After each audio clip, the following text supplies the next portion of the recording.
he represents a much bigger problem that the Bucs had, and it wasn't just Hargreaves.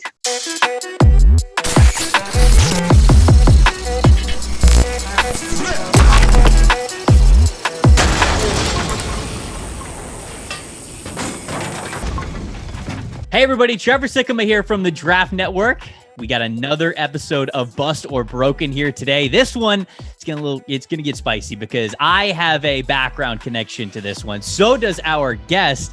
We are talking about former Tampa Bay Buccaneers cornerback Vernon Hargreaves. And to help me understand full context of why Hargreaves did not work out in Tampa Bay, I have with me today Jenna Laine, who works for ESPN covering the team, doing an incredible job covering the team, and a good friend of mine as well. Jenna, thank you so much for joining me.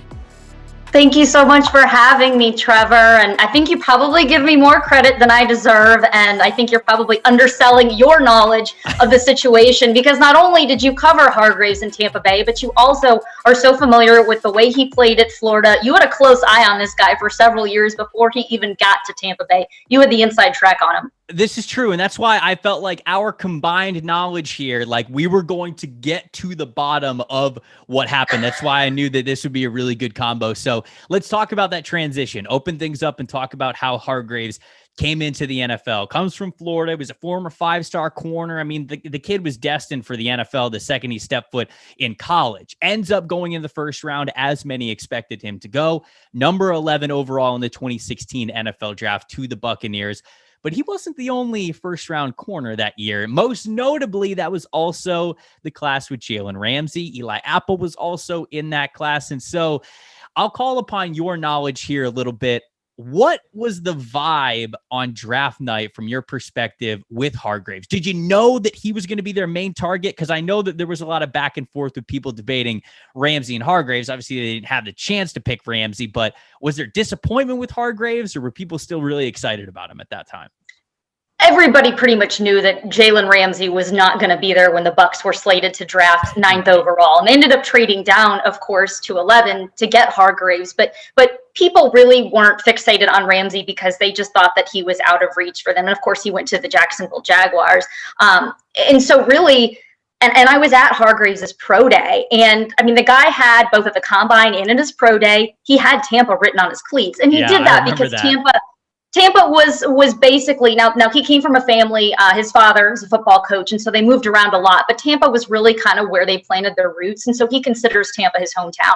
So he put those on his cleats, and I remember talking to him at his pro day, and I remember John Hoke, the Bucs secondary coach, working him out at his pro day, and you just got this feeling that was really kind of given where he was projected value-wise and where the Bucs were selecting.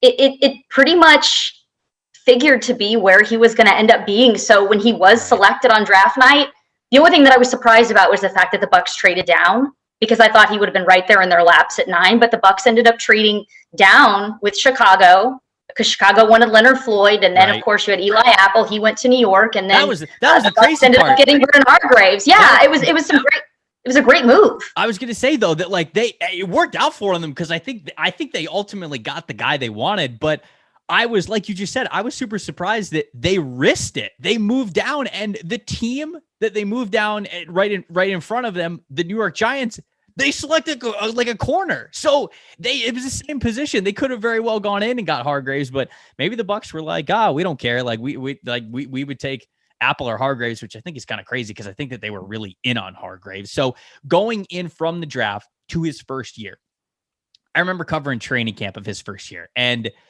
I remember the tweets that did very well were the ones where I could tweet out Vernon Hargreaves taking snaps with the first team, right? Like that's the thing that got everybody really hyped up, because in that corner room, they had just signed Brent Grimes. They also had Alteron Werner. They also drafted Ryan Smith that year. But that first year at corner, he got a lot of early action in that Mike Smith defense. You remember kind of like how he fared and what the journey was like for him to kind of grow into that role from training camp to his starting role that season?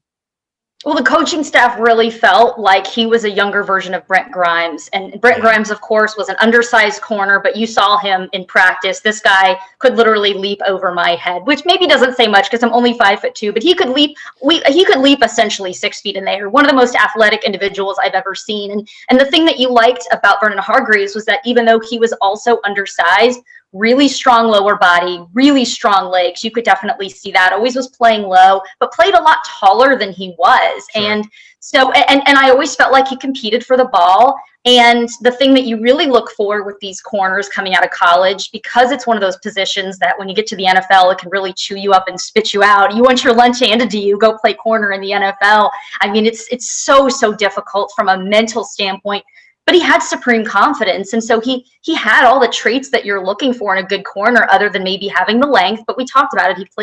He played bigger than he was. And so he went out there, and I thought that he had a great training camp. But early on throughout the season, you could see some issues there when it came to scheme. And the fact that, and this to me represents a much bigger problem that the Bucs had, and it wasn't just Hargreaves, but this was the problem they had during the Mike Smith era. And you and I have had so many conversations about this. They drafted all these press corners, not just Hargreaves, but they also ended up getting MJ Stewart. They also ended up getting Carlton Davis, these guys that pressed in college. And then they're asking them to play off, and not just off, but very far off the line of scrimmage, really far off the line of scrimmage. And so these guys, and they had a pass rush that just was not consistently getting to the quarterback. And so, and they also didn't do their defense a lot of favors by not having a whole lot of pre-snap movement. I mean, it was pretty obvious in blitzing situations what they were going to do. And because of that, you had a lot of teams, offenses that just were pointing out left and right, this is what these guys are going to do. So that didn't really help him. But the lack of cohesiveness between what, and if you remember, the Bucs have gone back and forth for so long on the type of cornerback they like. Like when they had Mark Dominic, it was all about long corners, and he liked the press corners. You get to Lovie Smith, it's more about that was when they parted ways with Darrelle Revis. So here they traded for him, and then when Lovie Smith comes along, they part ways with him in favor of a guy like Alteron Werner, who's got more of that short area quickness. He's more of a zone corner. They put more of their resources into their pass rush up front. When Mark Dominic was there, more of their resources were on the back end between Darrelle Revis and also Deshaun Goldson. Remember they brought him in. So the rule changes ruined that man's career, because the second they made it to where you couldn't hit anybody over the middle, Deshaun Goldson didn't have any value anymore. So he was a headhunter, definitely, and he was getting fined week after week after week, and it was tough to watch because that's how the guy earned his living. So then they had Lovie Smith. Well, then when they get rid of Lovie Smith, they started to go after more of these press guys again. Well, that's great and all, but when the coaching staff is having them play more of a soft zone coverage and they're not getting to the quarterback, this defense was just giving up a ton of yardage, and it was frustrating to watch on a weekly basis. And honestly, I think that was a big part of his development. The biggest difference that I have seen with Bruce Arians and his coaching staff coming in here, and I think a big part of it is the fact that Jason Licht and Bruce Arians worked together before. So Jason has a good understanding of what Bruce wants, but he also has such a strong trust factor with Bruce that if Bruce steps in and says, I want this guy, Jason will allow him to have him. And so I think the biggest difference you're seeing, and the reason why Jamel Dean and why we've also seen Carlton Davis take several steps forward now that he's been a few years into the league, and then of course Sean Murphy Bunting, the development that he's had. And even, with a guy like Mike Edwards on the back end as a safety, is that those guys are being developed a lot quicker because there is just so much more cohesion with the scouting department and the coaching staff. And so it's like they brought these guys in here to do this, and they're doing this. Yeah, I had a tweet that kind of blew up not too long ago that was talking about all of Jason Licht's hits over the last couple of years in the draft. And Jason Licht gets a lot of the praise for it, but what you're saying is completely true.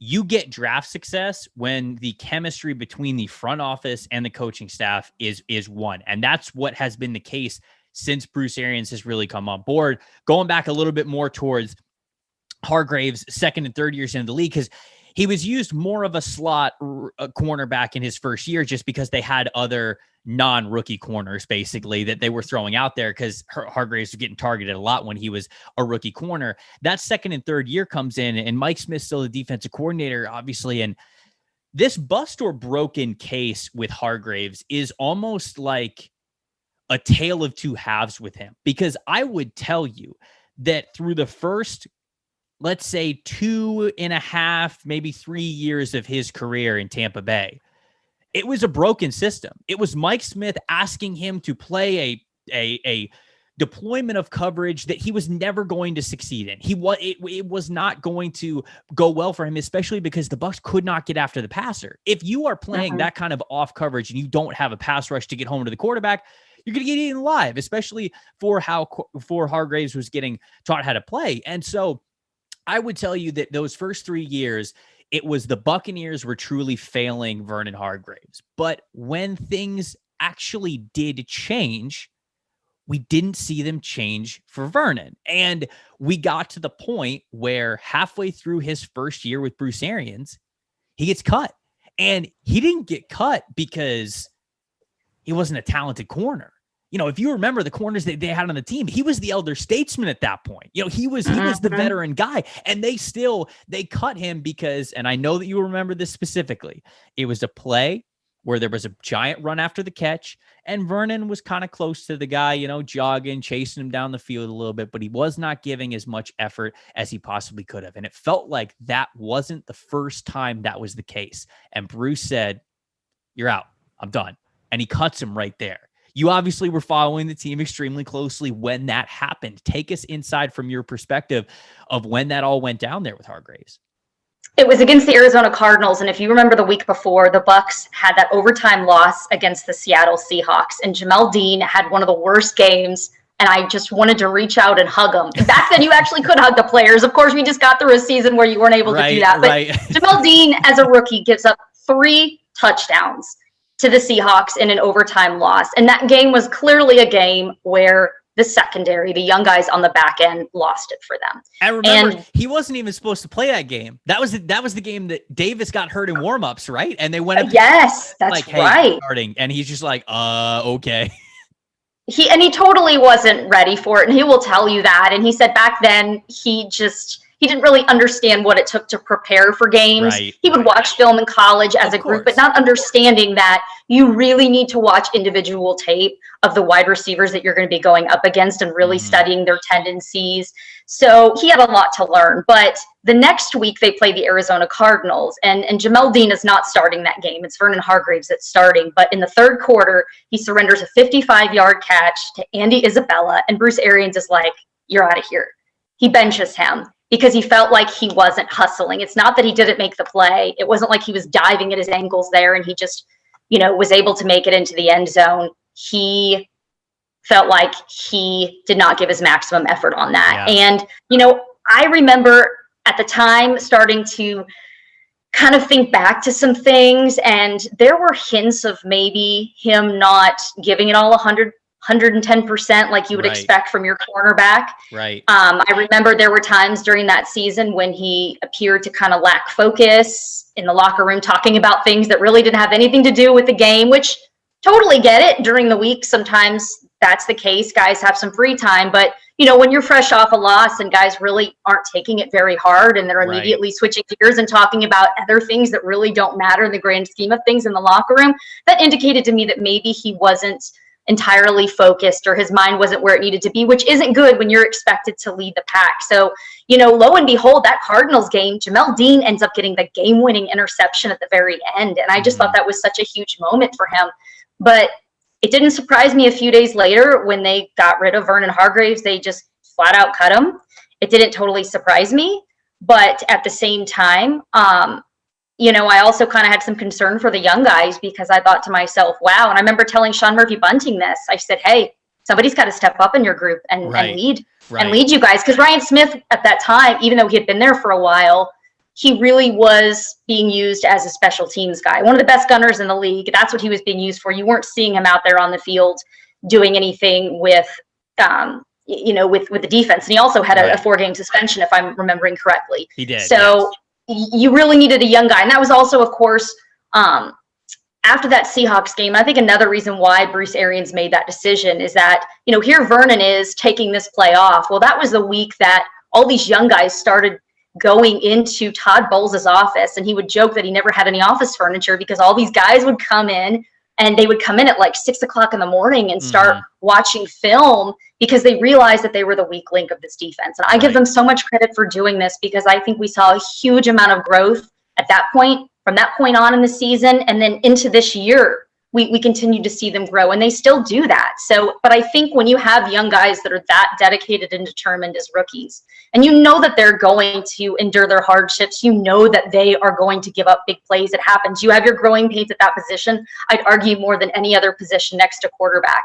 And so to see those guys putting in that type of effort and that type of heart, and then you have a player that's taking plays off. Right. I don't blame Bruce Arians for doing that. And plus, I think he needed to send a message to that team that this is unacceptable. It stops here. Right. No, I think you're totally right. And just to give a little bit more background on it, Brent Grimes, when he came to Tampa Bay, it was kind of the twilight of his career. He was still very good at an old age because you mentioned how athletic he still was, and he could still hang, no doubt about it. He was really even after good. that Achilles injury, that threatened his career in Atlanta.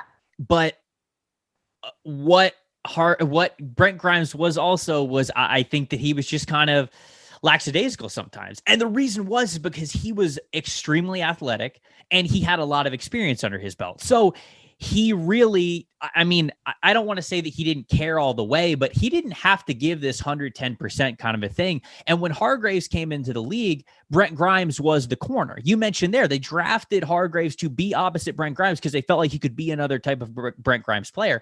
And I think that he learned a little bit of like how Brent Grimes was really very lackadaisical about everything that happened because he could get away with it. As they transitioned into Brent Grimes is now gone, Vernon Hargreaves is now the older corner in the room.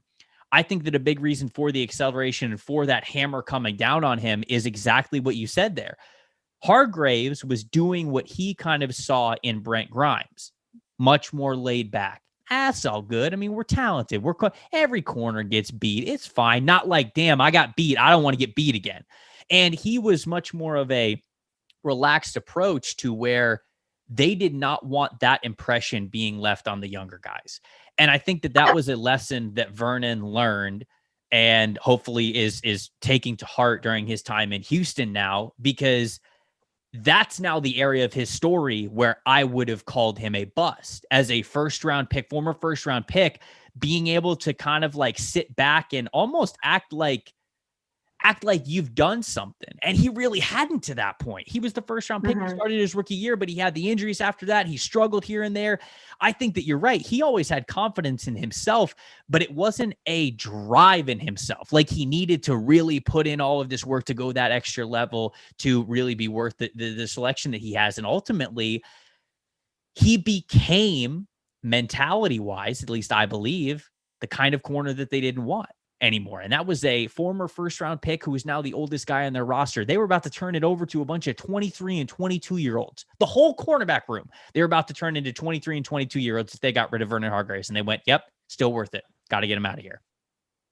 Vernon is, for me, he's one of the first players that I can remember covering where I knew all about this guy when he was a senior in high school, because that was when you started to see, and ESPN does it, you started to see more and more of these young guys, and they're built up so much. They're playing the Under Armour High School All-America game, and they're making their commitments on TV, and social media is coming out, and a lot of these guys have a really strong social media presence.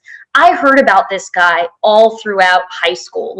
And so I also think part of the reason why he struggled is because, and you see guys that are similar to him that have everything working in their favor, but by the time they get to college, and I think a lot of it also has to do with the fact that, he played high school, he played college, he did it all in the same state. Yeah, sure. You're walking around, you're knowing you're the guy. You're the man because you've been built up like this your whole life. You don't understand that when you get to the NFL, and if you sit down and have a conversation with Rondé Barber, he will tell you, and I talked to Herm Edwards about all of this as well with Barber. He told Rondé Barber, look, you came into training camp as a rookie, and he thought he was fat and out of shape. and he benched him, and he would not start him for like a year. And now all of us are like, what? Rondé Barber is the ultimate professional. Right. I couldn't even picture this, but and Rondé, I asked him about it. He's like, no, he's totally correct.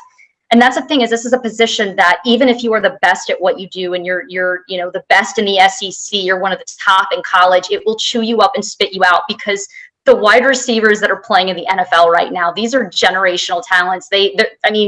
You just look at it, even the guys that are getting drafted now, and not just that, but the rules that are favoring passing game and that are favoring receivers, and really dictating what you can and can't do as far as, and we see the inconsistency with the officiating. Some officials will let you get a lot more hand than others. It's always fun to watch in games, what happens with Mike Evans and how much they allow him to get away with. Right. And that can certainly create some very interesting battles when he goes up against a guy like Marshawn Lattimore. But I just think that, it was a combination of a lot of things with Vernon. He would tell you all the right things. He always sounded very sincere. Like when I would ask him about a mistake that he made, he always owned it. And I really respected and appreciated that about him. And he would always say the right things, and he sounded sincere. And he comes from one of the most phenomenal families I've ever met. If you've never met his mom, Jackie Hargreaves, she's like the nicest human being on the planet. And he has all these wonderful things in his life, but just for whatever reason, it hasn't clicked for him. He says all the right things, but when it comes down to it, and I don't know if maybe his first few years in Tampa Bay kind of took some of the love of the game away from him, because I think every athlete at some point in their careers, they kind of know when they're playing in a broken system, or they realize that this is beyond me. Sure. I can only do what I can do within this scheme, especially when you're in one of those schemes where they don't let you freelance, and you feel like you're just stuck in a bad situation. And I think every athlete gets to that at some point. But I think, and that's why I have so much respect for a guy like Lavonte David, because I think about all the different schemes he's played in, and yes, coaches that he's played for, where I'm thinking to myself, he's got to be shaking his head right now, because, he's doing this when he should have been doing this. And like that Chicago game, when it was Wheel Route City and Dirk Cutter said that everybody deserved to be fired. Like, you have those games and those teams that you're on where you're just like, this is beyond hope. Right. And I do wonder, maybe Vernon recognized that. But the thing that gets me is that when Todd Bowles comes along, when Bruce Arians comes along, this is the shot. Todd Bowles is the most flexible defensive coordinator too. Like, he has the guys that he likes and everything, but he has made a career and a living out of also finding guys like Deion Buchanan and coining the term money backer and saying, all right, this guy has these kinds of skills. Let's have him do this. Like, he's a very open-minded coach. And so it's like, and Todd Bowles' scheme where you're pressing and you're playing super aggressive, that fit Vernon's skill set. Mm-hmm. And so he should have had success there. Right. Now what's happening in Houston is Lovie Smith is going to be the defensive coordinator. And unless Lovie Smith has undergone some radical change in the way he runs his defense. And the thing is while Bowles is very flexible and molds his scheme around the guys he has to work with, mm-hmm. Lovie is one of those coaches where he believes in his system, and if he doesn't have the players to work in his system, he's going to find somebody to replace you. And it is not going to matter to him at all if you're a former first round draft pick. We saw that with Alteron Werner. He didn't think Alteron Werner was hustling enough. He didn't think he was playing low enough. And so, instead he brings in some other guys to replace him. And so I really think that Vernon had a chance in Tampa when Todd Bowles came along, and I think he kind of blew it. And now I really think that he's going to find himself in kind of a losing situation. I know last year in Houston, he had one interception. He didn't start until there was an injury. Mm-hmm. But I think that this year, he's not going to have a coach or a team that I think is really going to be committed to putting him in situations to win. It's almost like throwing him out into the ocean and saying, well, if you can't swim, all right, we'll find somebody who can. Sure. No, there's certainly a lot of what you explained there going on here. And that's why I think that in the end, the Hargreaves story is it's two different stories, because the beginning of it, I agree with you. I'd tell you that they were putting him in a situation to fail. But when Bruce Arians and Todd Bowles came along, Hargreaves had every opportunity to be the corner that they drafted him to be, and he wasn't. And that part is on him. So I think this is the first tie because we're splitting the journey in half. Really, he was broken by the team that drafted him early on, but he ultimately became the reason why he was a bust in Tampa and is now no longer with the Buccaneers. See, I told you guys I had Jenna on here for a reason. You don't get that kind of context anywhere else. Jenna, I appreciate you so much. This was a fantastic conversation. I loved having a throwback to all those memories covering the team. I appreciate you joining me for this. Thank you so much for having me. It was so nice to catch up with you, and happy birthday, by the way. It was such an honor to join you on your birthday. Welcome to the 30 Club. Wow. Thank you so much. I appreciate that. And to everybody else out there who wished me a happy birthday, we have another new episode of Buster Broken coming up next week. And I'm just letting you guys know it's about a quarterback. You're not going to want to miss it. We'll see you then.